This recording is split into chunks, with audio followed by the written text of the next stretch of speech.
नमस्कार, अनिशाज रेसिपी मराठीमध्ये आपलं पुन्हा एकदा मनापासून स्वागत आहे। आज आपण तिळगुळ लाडू करणार आहोत। तुम्ही बघू शकता किती मस्त सॉफ्ट असे झालेले आहेत। आतमध्ये अजिबात कडक लाडू होत नाही। संक्रांतीसाठी आपण छान असे पाकातले तिळगुळ लाडू करणार आहोत। खूप सोपी रेसिपी आहे। चला तर मग रेसिपीला स्टार्ट करूयात। तर सगळ्यात पहिल्यांदा आपण गूळ आहे तो बारीक असा कट करून घेतलेला आहे आणि इथे अर्धा कप मी शेंगदाणे आहेत ते भाजून घेतलेले आहेत।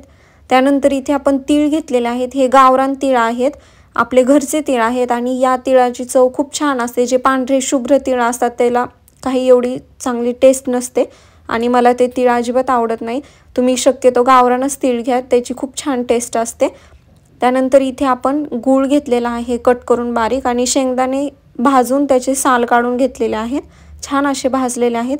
त्याच कपने आपण 3 कप गूळ आणि 3 कप तीळ घेतलेले आहेत आणि आता शेंगदाणे आहेत ते थोडेसे आपण बारीक करून घेतलेले, खूप जास्त बारीक नाही करायचं, थोडेसे बारीक केलेले आहेत। सेम प्रमाणामध्ये आपण गूळ आणि तीळ घ्यायचं आहेत। 3-3 कप मी घेतलेला आहे।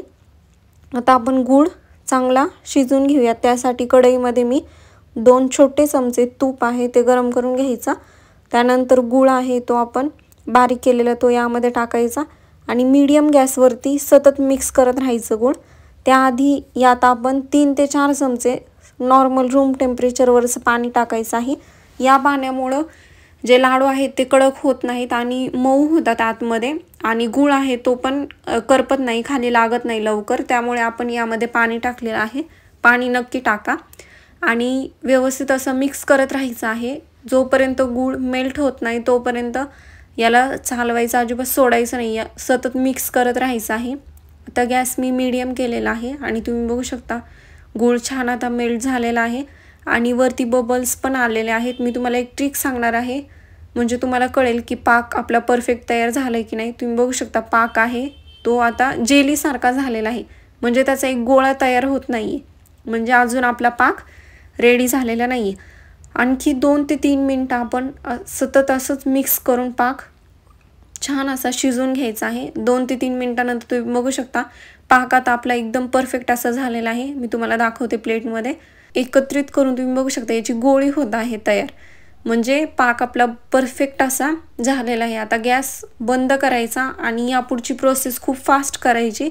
लगेचच यामध्ये तीळ टाकायचे आणि जे शेंगदाणे आहेत बारीक केलेले ते टाकायचे आणि सगळं मिक्स करून घ्यायचं आहे।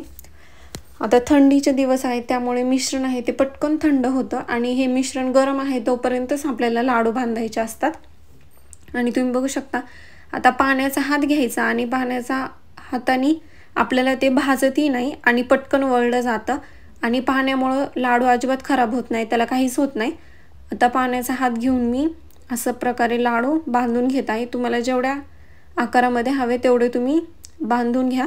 अशा प्रकारे मी सगळे लाडू बांधून घेत आहे। जर तुम्हाला कोणी मदतीला असेल तर त्यांनाही घ्या, पटकन लाडू बांधले जातात आणि नंतर लाडू थंड झाल्यावरती ते मिश्रण लाडू बांधता येत नाही, त्यामुळे जोपर्यंत ते गरम आहे तोपर्यंतच बांधून घ्यायचं आहे। त्यामुळे मी इथे कढई गॅसवरच ठेवलेली आहे, ज्या गॅसवरती आपण पाक शिजवला होता तिथेच ठेवली आहे, गॅस बंद करून, म्हणजे ती जास्त वेळ गरम राहील। अशा प्रकारे आता मी सगळे लाडू बांधून घेतलेले आहेत। तुम्ही बघू शकता तुम्ही पाण्याच्या ऐवजी तुपाचाही वापर करू शकता हातावरती घेण्यासाठी आणि मस्त आपले लाडू तयार झालेले आहेत आणि आतमध्ये तुम्ही बघू शकता किती मऊ मस्त असे झालेले आहेत। हे पूर्ण लाडू अर्धा किलोचे झालेले आहेत। मस्तच। तुम्ही अनिशाच रेसिपीला सबस्क्राईब केलं नसेल तर चॅनलला सबस्क्राईब करा, लाईक करा, शेअर करा आणि मला कमेंट करून नक्की सांगा तुम्हाला लाडू कसे वाटले। अशाच रेसिपीसोबत आपण पुन्हा एकदा भेटूयात। थँक्यू।